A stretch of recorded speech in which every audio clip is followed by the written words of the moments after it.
Sd.Kfz 165 German World War II self-propelled field gun with a 150mm howitzer, used by the Wehrmacht from 1942 to the end of the war.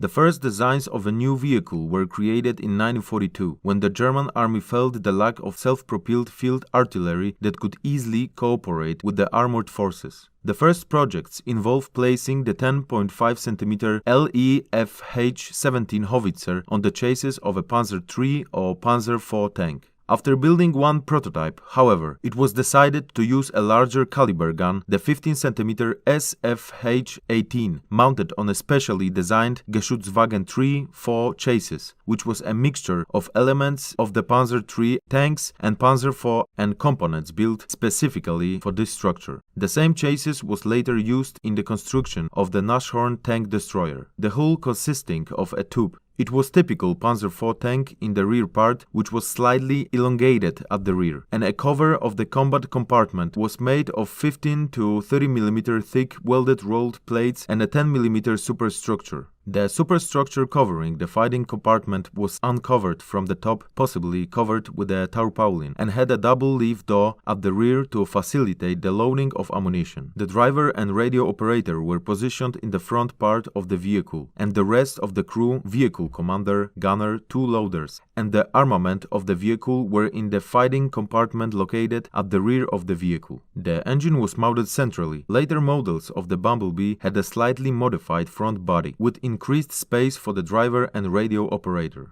By the end of the war, 713 Hummels were produced in the basic version and 157 in the unarmed ammunition carrier version.